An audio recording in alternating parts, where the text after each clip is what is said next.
La Misión Bautista Salvos por Gracia de Jacaltenango presenta su sermón dominical en este día. Gracias por acompañarnos y esperamos que sea de bendición para su vida.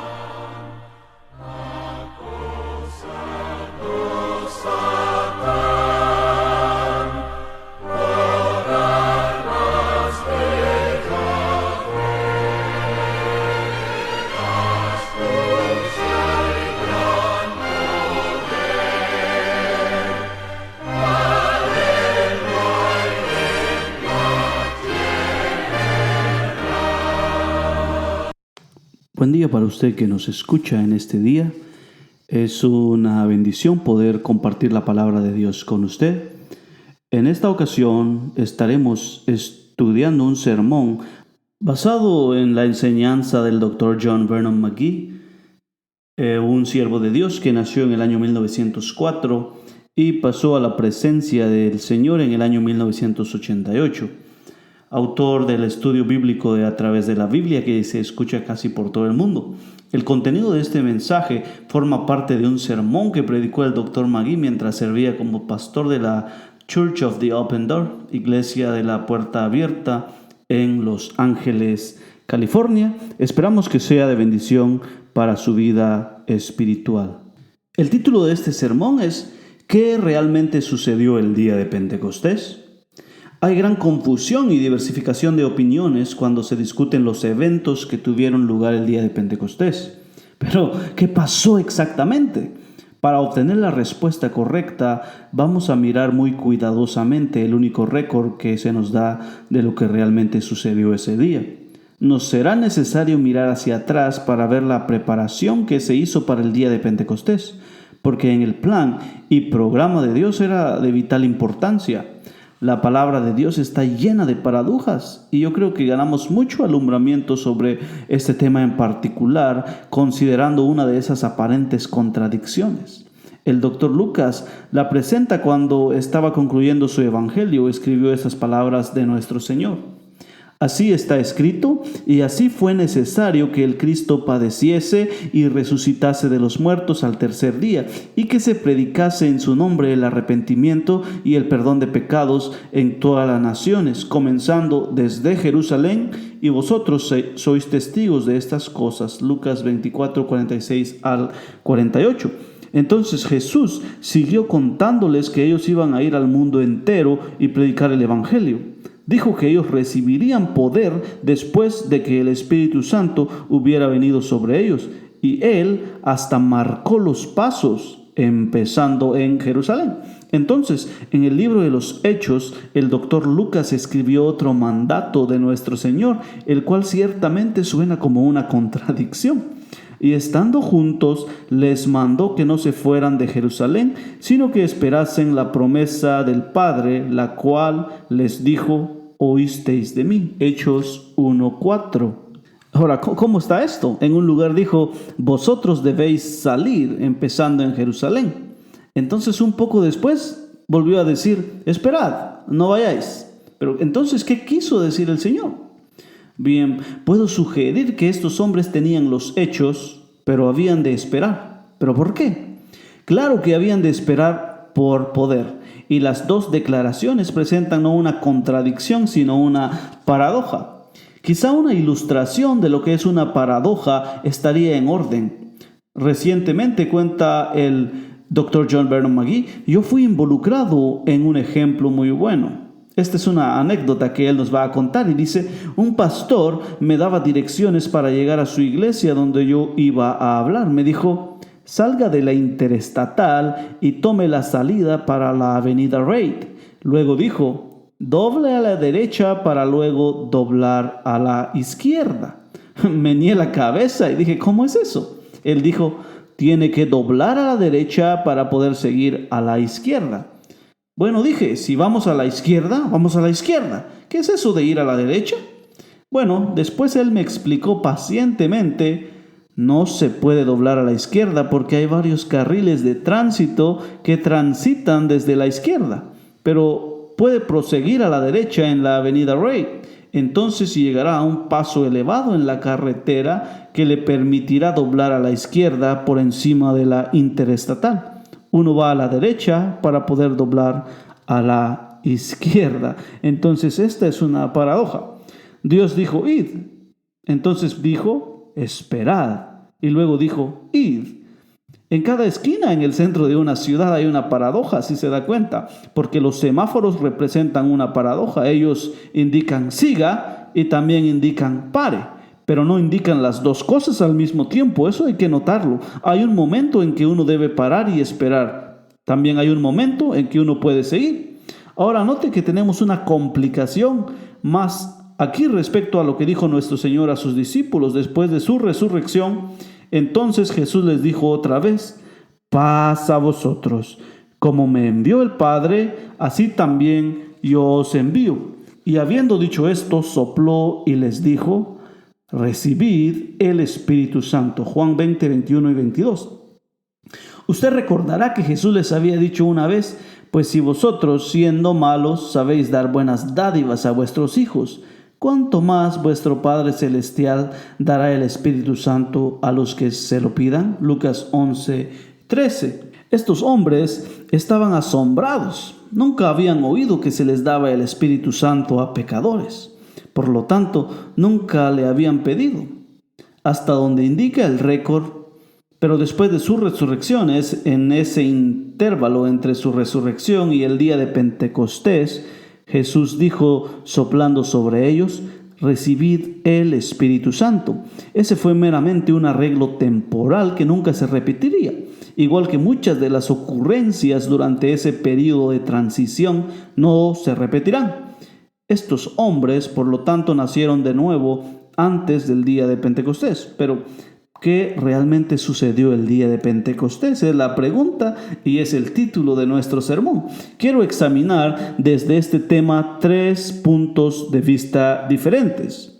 Así que el sermón traerá estos 3 puntos de vista. El primero es que tenían que esperar por el Espíritu Santo. Tenían que desear el Espíritu Santo y testificar en el poder del Espíritu Santo. Y vamos a desarrollar estos 3 puntos de vista de manera separada, empezando por el primero. Esperad por el Espíritu Santo. Los eventos que condujeron al día de Pentecostés eran de suma importancia porque Pentecostés fue el Belén del Espíritu Santo. En el día de Pentecostés, el Espíritu Santo se encarnó en un cuerpo de creyentes. De aquellos que estaban presentes ese día y oyeron el mensaje del Evangelio por primera vez, 3,000 fueron convertidos. Ellos nacieron de nuevo y vinieron a ser el tabernáculo, el templo para el Espíritu Santo. Simultánea e instantáneamente, ellos fueron colocados en el cuerpo de creyentes por el bautismo del Espíritu Santo. Escuche a nuestro Señor. Porque Juan ciertamente bautizó con agua, mas vosotros seréis bautizados con el Espíritu Santo dentro de no muchos días. Hechos 1:5. El bautismo del Espíritu Santo los colocó en el cuerpo de creyentes llamado la iglesia. Pablo dijo a los corintios, porque por un solo espíritu fuimos todos bautizados en un cuerpo, sean judíos o griegos, sean esclavos o libres, y a todos se nos dio a beber de un mismo espíritu. 1 Corintios 12:13. No importa quién sea usted, si confía en Cristo como su Salvador, usted nace de nuevo. El Espíritu Santo le identifica poniéndole en el cuerpo de creyentes, haciéndole un miembro del cuerpo de Cristo, de tal manera que usted ahora está identificado con Cristo.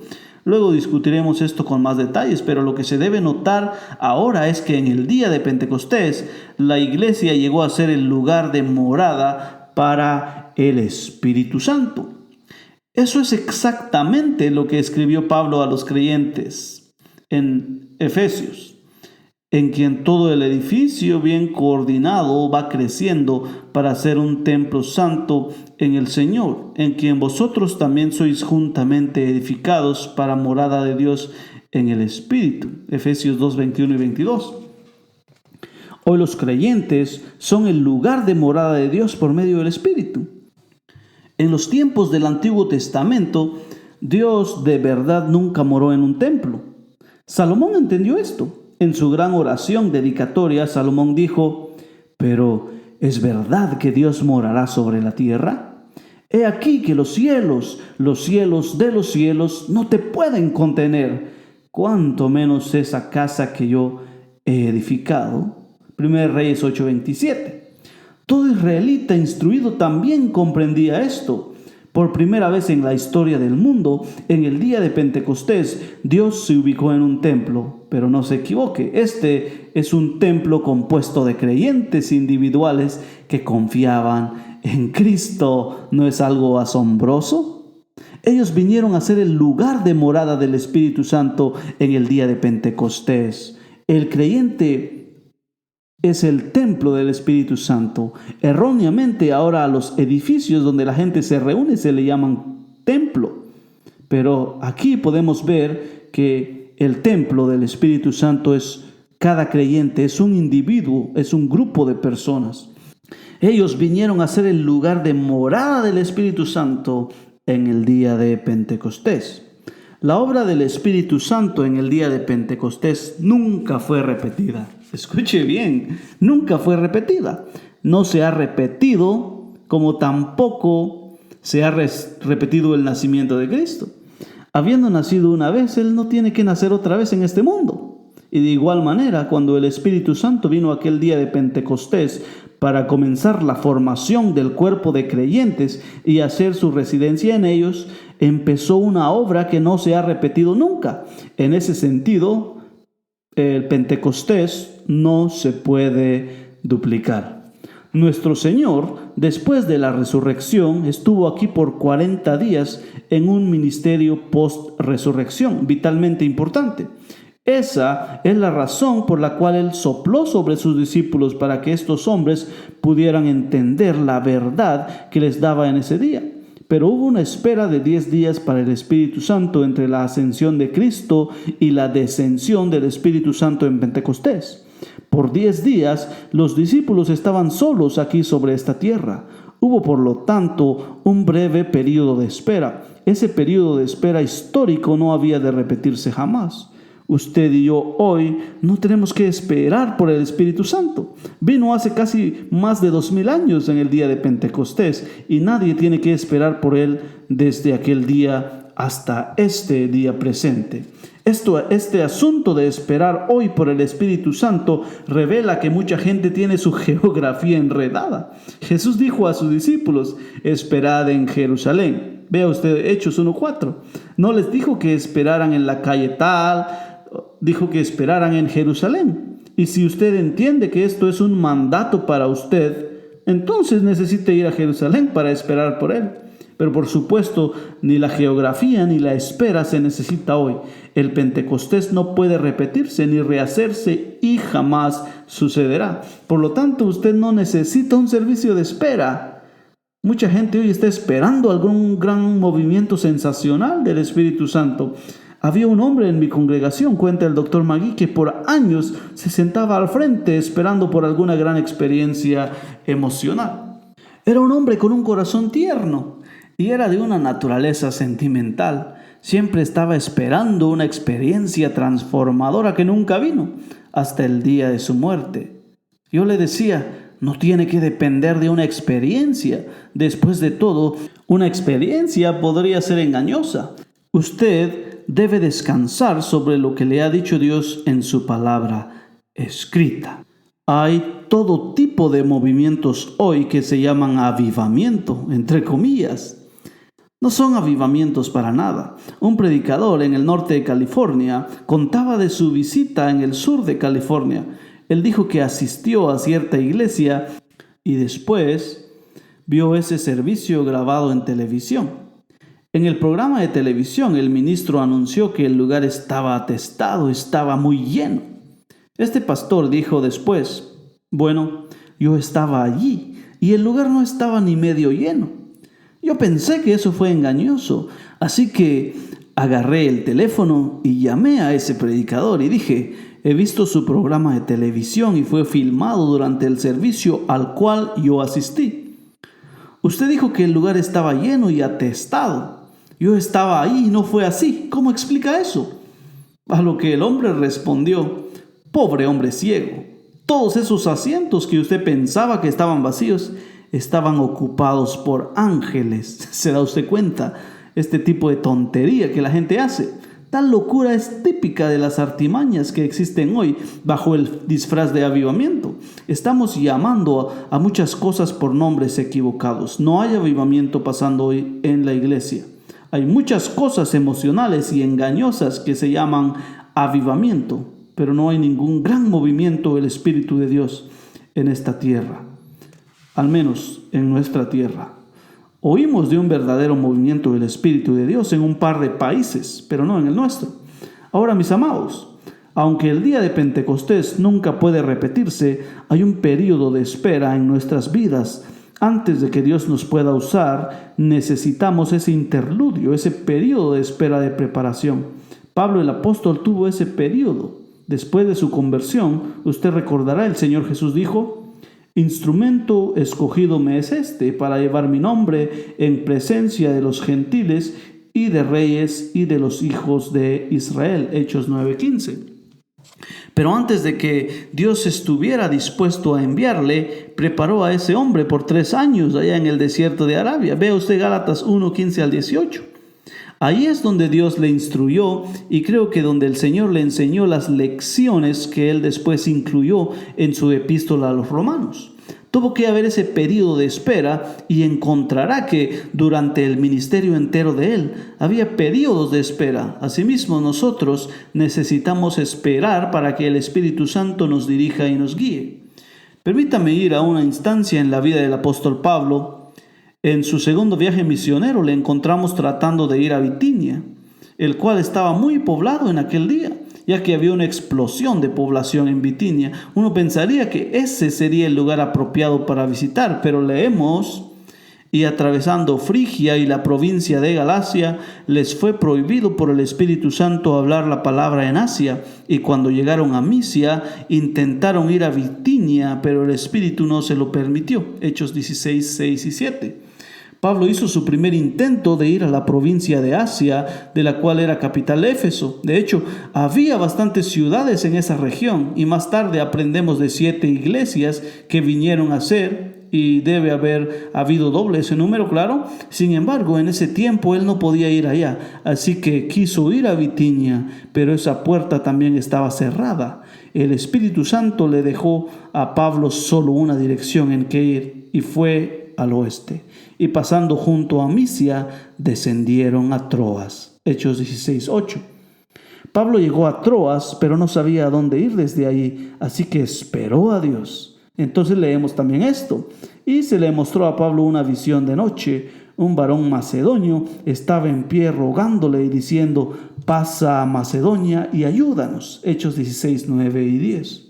Y si usted se hubiera encontrado con el apóstol Pablo en la calle de Troas aquel día y le hubiera preguntado: Pablo, ¿a dónde vas ahora?, él habría dicho: no lo sé. Conozco a muchos jóvenes que están en entrenamiento, que le pueden decir exactamente dónde van a estar en 10 años. Les he oído decir en sus testimonios: Dios me ha llamado a ir a tal sitio. Yo no les creo ni una palabra. Aparentemente, Dios no había llamado a Pablo a ir específicamente a Europa. Cuando él primero llegó a Troas, él no sabía a dónde iba a ir después. Pero si usted le hubiera encontrado en la calle el día siguiente, su mirada desconcertada habría desaparecido. Él habría explicado: tuve una visión anoche de un hombre de Macedonia quien dijo: ven y ayúdanos. Entiendo que eso quiere decir que Dios nos ha llamado a ir a Europa. Así que salió para Europa. Ese periodo de espera, esperando al Espíritu Santo para guía, había terminado. Ahora, en la aplicación práctica, hoy estamos tan ocupados tratando de hacer obra cristiana que se nos olvida esperar al Señor para estar seguros de que estamos haciendo lo que Él nos ha llamado a hacer. En esos días de alta tecnología y tensión, nos hacen falta periodos de espera ante Dios. Hasta lo encontramos difícil esperar en la esquina de la calle cuando el semáforo está en rojo. Ni podemos esperar hasta que la luz cambie, y sin embargo, Dios utiliza el método de ir y parar en nuestras vidas. Pero los que esperan a Jehová tendrán nuevas fuerzas. Levantarán alas como las águilas, correrán y no se cansarán, caminarán y no se fatigarán. Isaías 40:31. Hay ese periodo en nuestras vidas cuando necesitamos esperar ante Dios para fuerza. Y esto nos lleva al segundo punto, que es desear al Espíritu Santo. La compañía en ese aposento alto quería al Espíritu Santo. Leemos: y entrados subieron al aposento alto donde moraban Pedro y Jacobo, Juan, Andrés, Felipe, Tomás, Bartolomé, Mateo, Jacobo hijo de Alfeo, Simón el celote y Judas hermano de Jacobo. Todos estos perseveraban unánimes en oración y ruego con las mujeres y con María, la madre de Jesús, y con sus hermanos. Hechos 1, 13 y 14. Aquí había esta compañía de personas que estaban siguiendo las instrucciones de Jesús. ¿Cuántos sabían ellos de lo que estaba pasando el día de Pentecostés? Es un asunto, es especulación. Es obvio que había un aire de anticipación, porque nuestro Señor justo antes que ascendiera había dicho: pero recibiréis poder cuando haya venido sobre vosotros el Espíritu Santo, y me seréis testigos en Jerusalén, en Samaria y hasta lo último de la tierra. Hechos 1:8. Ellos necesitaban poder para ir en contra de la sociedad pagana, de ese imperio romano masivo sobre el cual ellos harían tal impacto tremendo, y se daban cuenta de lo que les faltaba. Allí estaban pocos en número, una pequeña minoría contra la muchedumbre. No tenían finanzas, no tenían capital alguno, y ninguna iglesia les enviaba como lo hacen hoy en día. No tenían edificios en esos días. De hecho, la iglesia progresó bien sin edificios, probablemente por los primeros 100 años de su existencia.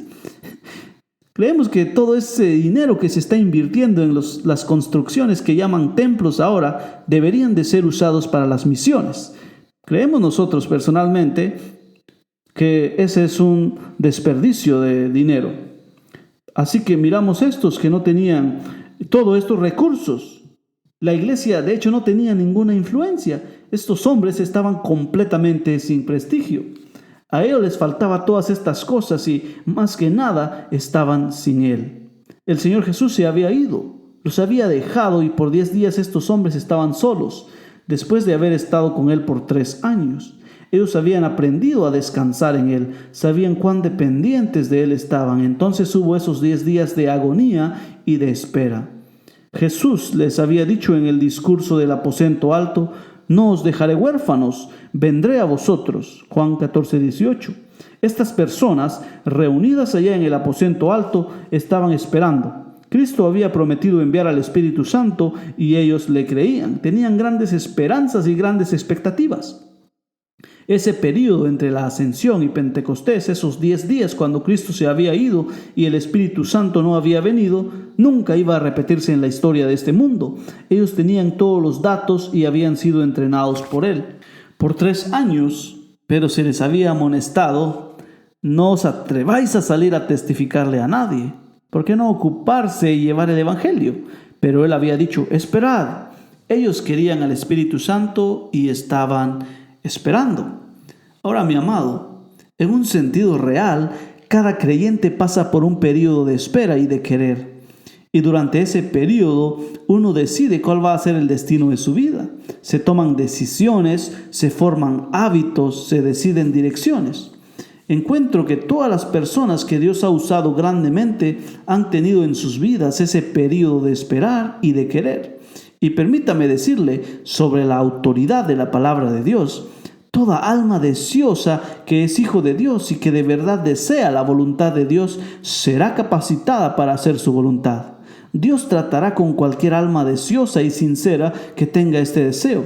Cuando usted dice que Él no hará eso, le hace a Dios mentiroso. Él dice que lo hará y lo hará.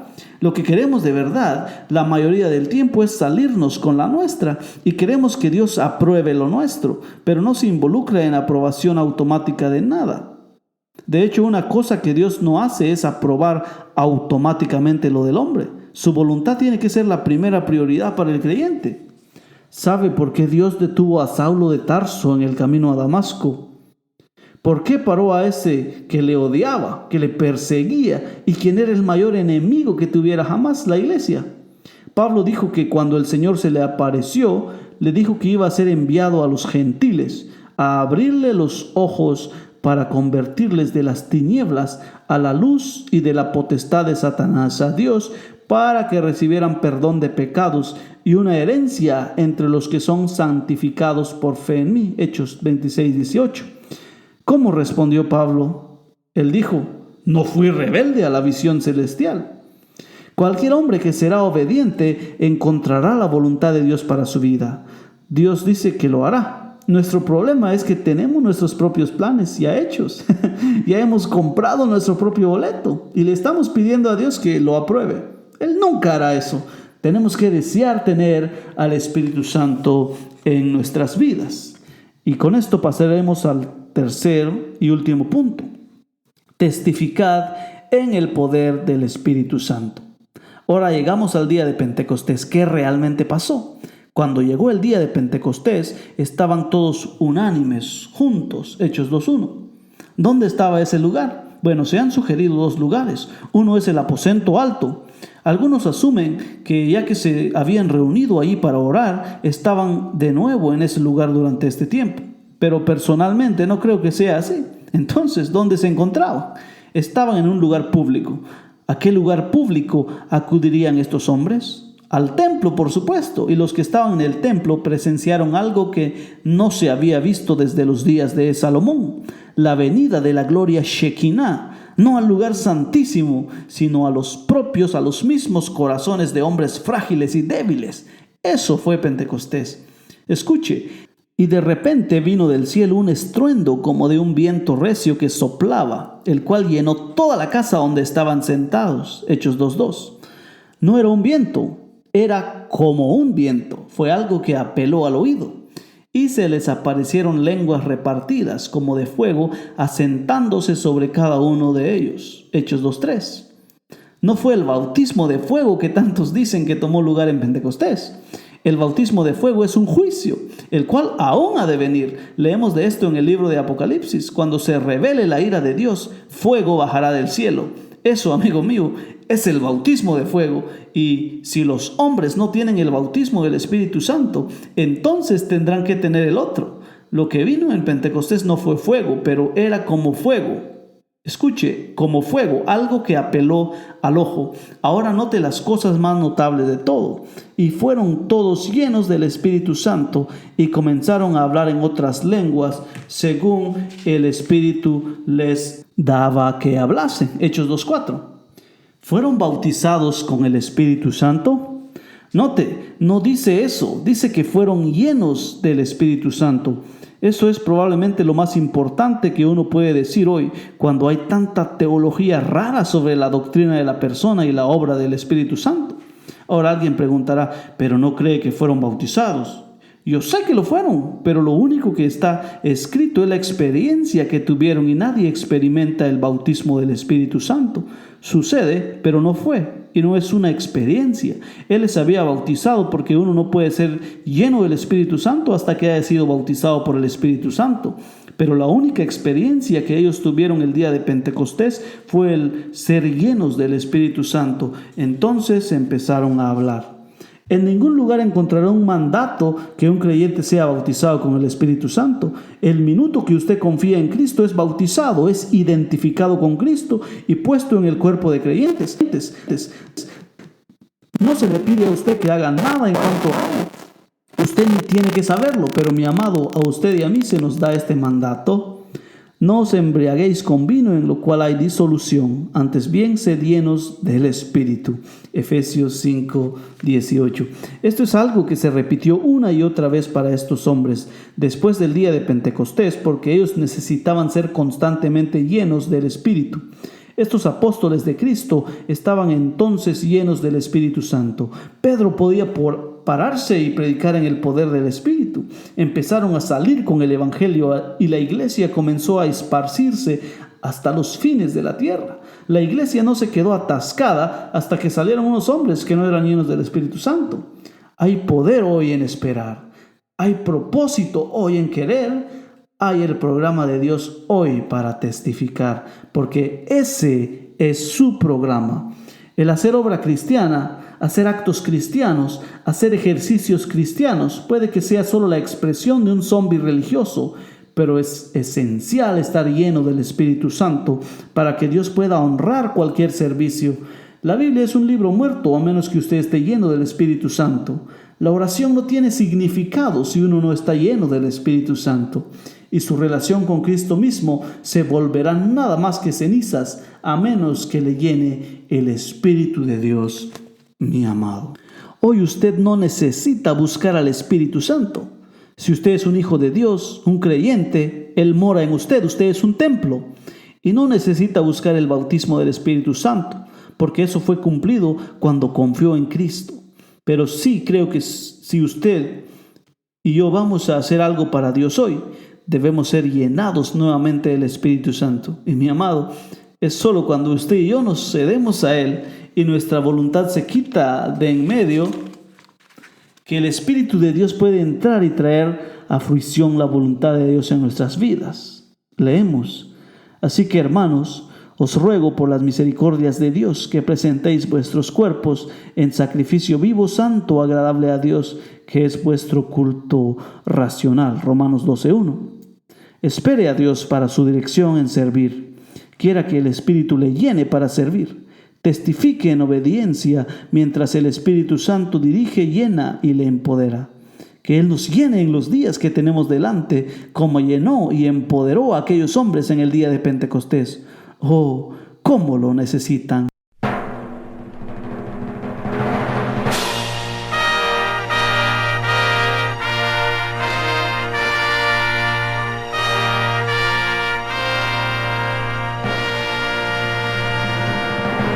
Gracias por sintonizarnos, esperamos que pueda escucharnos el próximo domingo. Si desea comunicarse con nosotros, no dude en hacerlo llamando a los teléfonos 4940-6791 y 4008-0815.